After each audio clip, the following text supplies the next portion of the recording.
दोस्तों, मेरे channel राजसवी production पर आपका हार्दिक स्वागत है। मेरे चैनल पर आपको अपने मनोरंजन के लिए विविध प्रकार की कहानियाँ मिलेंगी, जैसे हास्य,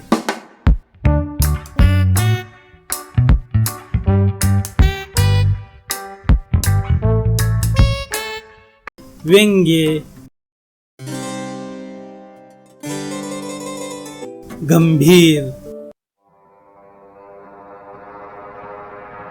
जासूसी,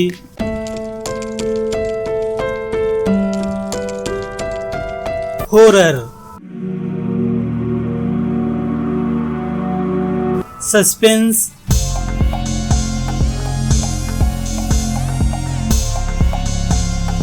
या फिर एक ही टॉपिक पर कहानियों की सीरीज। मैं आशा करता हूँ आपको ये बहुत पसंद आएंगी। लंबा सफ़र हो, कोई हम सफ़र ना हो, तो मेरी कहानियों को हम सफ़र बनाइए। व्यस्त जीवन की आपाधापी थकान भरी जिंदगी से आराम के लिए कुछ समय मेरे चैनल के साथ अवश्य गुजारिए। आशा करता हूँ आपका प्यार मुझे हमेशा अवश्य मिलता रहेगा। चैनल को सब्सक्राइब कीजिए और कमेंट ज़रूर कीजिए।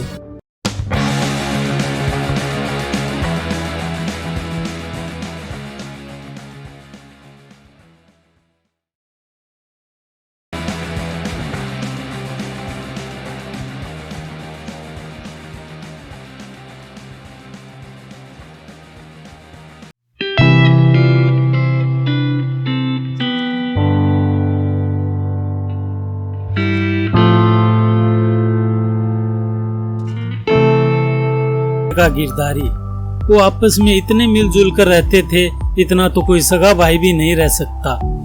बारिश का मौसम था, उन दोनों के खेत भी आसपास ही थे। वो दोनों एक दिन साथ साथ अपने खेतों में गए और बारिश बहुत जोरों की होने लगी।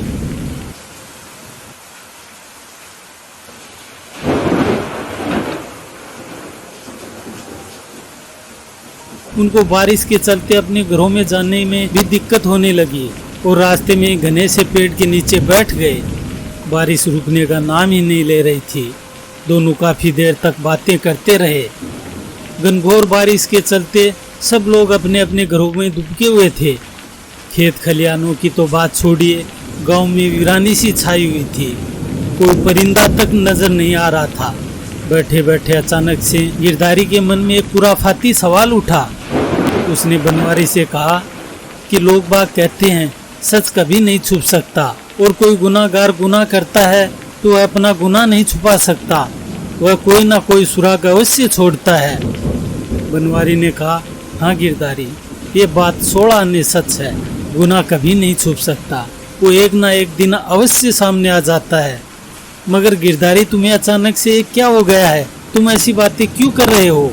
फिर गिरधारी ने गंभीर मुद्रा में होकर कहा, बनवारी, तुम ये सब कह रहे हो ना कि सच सामने आ ही जाता है, तो सुनो, हम दोनों यहाँ अकेले हैं, हमें कोई नहीं देख रहा है, और यदि मैं तुझे मार कर जमीन में दबा दूं और बारिश भी हो रही है, चारों तरफ पानी पानी है, जिसकी वजह से दबाने वाली जगह का पता भी नहीं चलेगा, तो इस बात की गवाही कौन देगा कि मैंने तुम्हें जान से मारा है?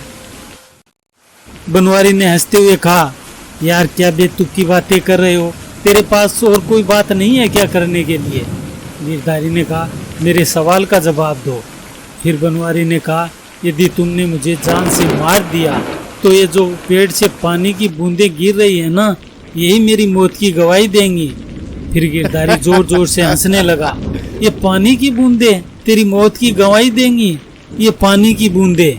और फिर गिरधारी ने अपनी कुल्हाड़ी से बनवारी की गर्दन काट डाली और उसकी तुरंत ही मृत्यु हो जाती है। गिरधारी मन ही मन बड़बड़ाता है कि देखता हूँ कि कैसे पानी की बूंदें गवाही देती हैं, और बनवारी के शव को वहीं गड्ढा खोद कर दबा देता है और थोड़ी देर बाद वहाँ भी पानी फैल जाता है। बारिश कम होने को आई और वो अपने घर लौट आता है। जब रात होने को आई तो बनवारी के बच्चे गिरधारी के घर पहुँचे और बोले, काका, हमारे पिताजी घर नहीं आए, आपको पता है वो कहाँ हैं? गिरधारी ने अनजान बनते हुए कहा, बेटा, मैंने तो तुम्हारे पिताजी को नहीं देखा। मैं तो सुबह से ही खेत में था, वहाँ भी नजर नहीं आया। बनवारी को 3-4 दिन तक ढूंढा गया, उसका कहीं कोई पता नहीं चला। फिर पुलिस को सूचना दी गई। पुलिस भी महीनों तफ्तीश करती रही, मगर कुछ पता नहीं चला, कोई सुराग नहीं मिल रहा था। गिरधारी पर तो शक का कोई सवाल ही नहीं था। एक तो वह उसका घनिष्ठ दोस्त था और ना ही कोई ऐसी वजह थी जिसकी वजह से बनवारी उसका कत्ल कर दे। सालों बीत गए, बनवारी को उसके घरवाले भी भूल चुके थे। एक बार फिर बारिश की ऋतु आई और एक दिन फिर भयंकर बारिश बरसने चालू हो गई। लोग बाग अपने खेतों में काम कर रहे थे। उनको लगा अब बारिश घंटों तक ही नहीं रुकने वाली और सब अपने घरों की तरफ दौड़े। मगर बारिश ने और जोर पकड़ा और गांव के 15-20 लोग रास्ते में उसी पेड़ के नीचे बैठ गए जिसके नीचे वर्षों पहले बनवारी और गिरधारी रुके थे। लेकिन अब बनवारी तो नहीं था, गिरधारी वहाँ जरूर मौजूद था। सब शांत बैठे बैठे बारिश के रुकने का इंतजार कर रहे थे कि अचानक से गिरधारी जोर जोर से हंसने लग गया। सब लोग गिरधारी की तरफ देखकर बोले, ये क्या गिरधारी, तुम पागल हो गए हो क्या? गिरधारी ने हंसते हुए कहा, पागल तो मैं नहीं, बनवारी था।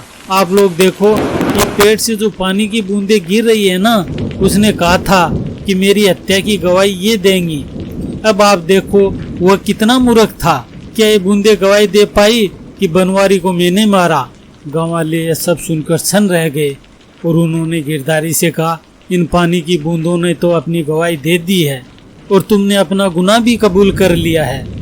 गिरधारी अड़बड़ाकर तुरंत संभला और सोचने लगा, ये सब मेरे मुंह से कैसे निकल गया कि बनवारी को मैंने मारा है।